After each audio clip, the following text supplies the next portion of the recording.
Une gouvernance qui inclut les femmes est plus représentative, plus légitime et plus à même de promouvoir la cohésion sociale, le développement durable et la paix que nous attendons beaucoup en Haïti.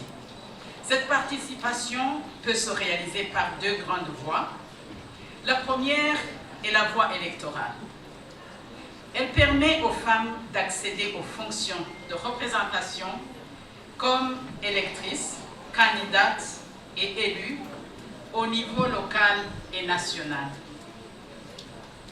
Pour progresser dans cette voie, il est nécessaire de lever les obstacles qui limitent leur participation, notamment l'insécurité, les barrières économiques, les discriminations et les violences auxquelles elles sont confrontées.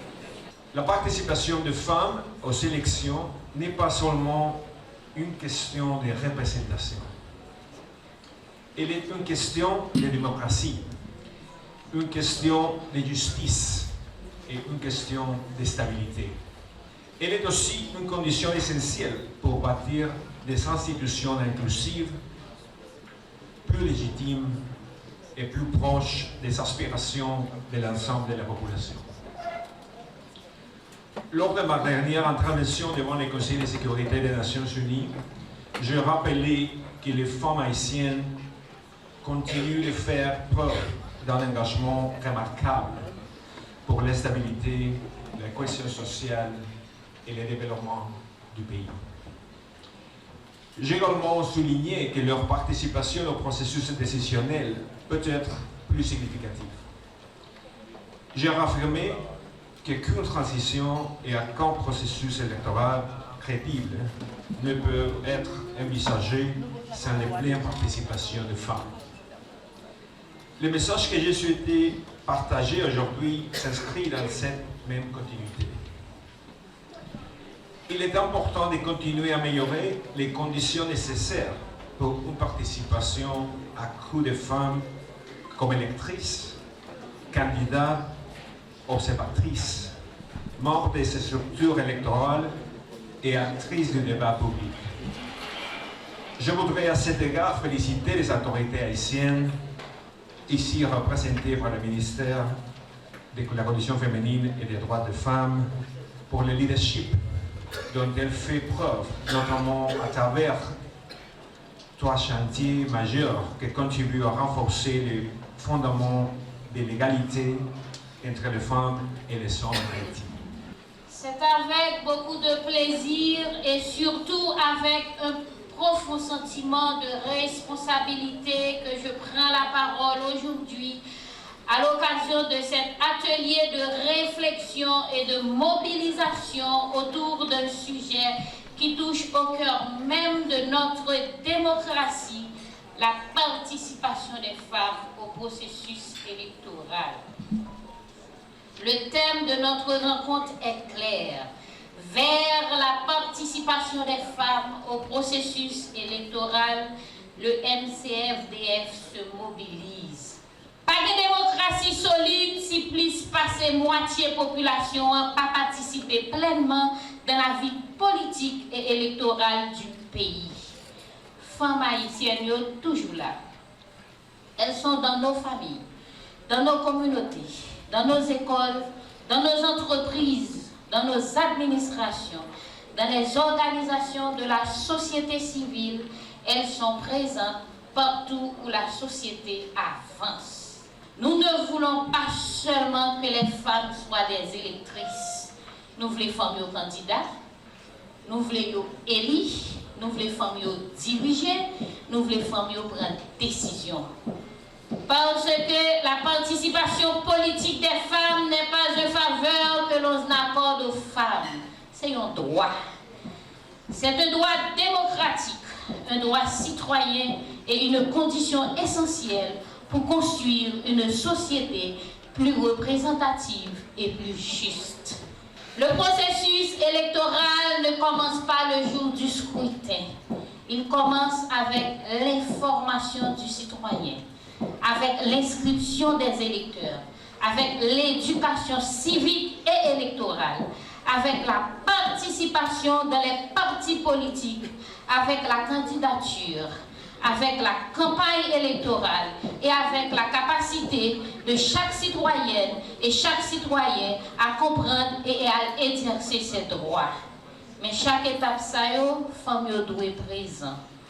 Nous devons donc travailler pour que les femmes connaissent leurs droits, comprennent le processus électoral et disposent des capacités nécessaires pour participer pleinement.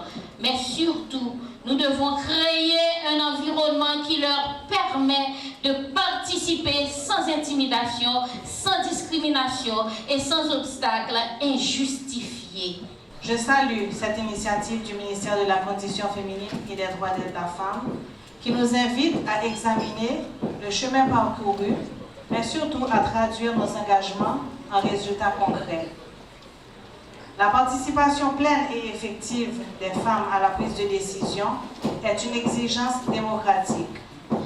À cet égard, je tiens à saluer le leadership du Premier ministre, son Excellence M. Alex Didier Fils-Aimé, qui a fait le choix de confier d'importantes responsabilités gouvernementales à 5 femmes, aujourd'hui représentant un tiers des membres du gouvernement.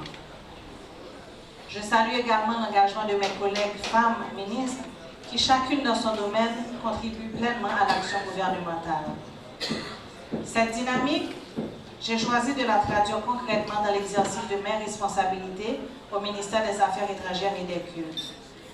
Dès mon arrivée à la chancellerie, j'ai fait le choix de nommer une femme à la direction de mon cabinet, faisant d'elle l'une des rares femmes à exercer cette fonction au sein du gouvernement. Ma conseillère principale, ici présente avec nous, est aussi une femme brillante ayant une longue carrière au MAEC, tant aux services centraux qu'externes. Les 2 premiers mouvements de personnel que j'ai effectués ont également porté des femmes à des postes de direction. Dans les initiatives et les opportunités offertes au sein du ministère, je veille également à ce que les femmes soient pleinement représentées et impliquées. C'est avec une profonde émotion, mais surtout avec un sens renouvelé de la responsabilité que je prends la parole à l'occasion de cette assemblée consacrée à une question qui touche au cœur même de notre démocratie, la participation pleine, effective et sécurisée des femmes au processus électoral. Permettez-moi avant toute chose d'adresser mes remerciements les plus sincères à son Excellence M. Alex Didier Fils-Aimé, Premier ministre, pour son appui inconditionnel aux côtés du MCFDF et surtout pour l'attention qu'il accorde à la cause des femmes haïtiennes. Son engagement en faveur de la participation des femmes à la vie publique et politique constitue pour nous un encouragement précieux. Dans un contexte national aussi difficile, sa décision d'accompagner cette dynamique témoigne d'une conviction essentielle. La reconstruction de notre pays ne pourra être durable si elle ne se fait pas avec les femmes et pour les femmes.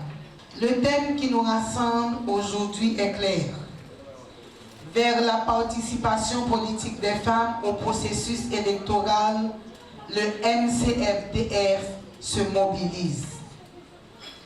Lorsqu'on parle de participation politique des femmes, on pense souvent aux candidates, aux élus, aux parlementaires ou aux mairesses.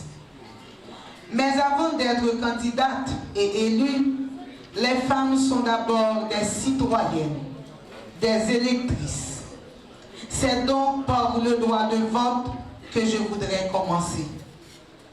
La démocratie commence avec la citoyenne qui exerce son droit de choisir.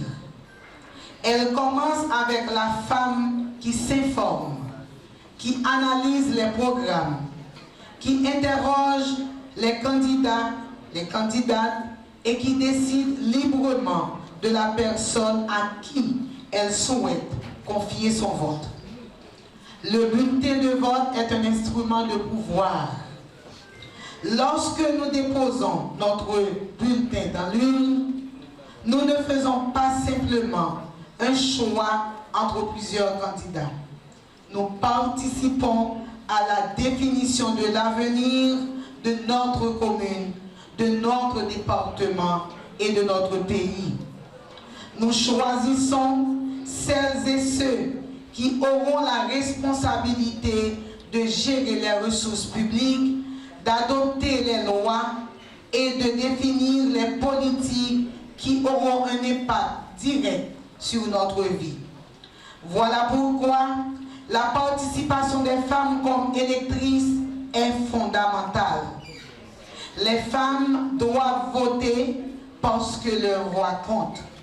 Leurs préoccupations comptent, leur expérience compte et leur vision de la société compte. Une démocratie ne peut être véritablement représentative si une partie essentielle de sa population ne participe pas pleinement aux décisions qui déterminent son avenir. Mais voter ne signifie pas seulement se présenter le jour du scrutin. La participation électorale commence par l'information, l'inscription sur le registre électoral, la connaissance de ses droits et la compréhension des enjeux. Le MCRDF entend donc jouer pleinement son rôle. Notre mobilisation sera une mobilisation d'information, de sensibilisation, de formation et d'accompagnement. Nous devons aller vers les femmes, dans les communes et les communautés.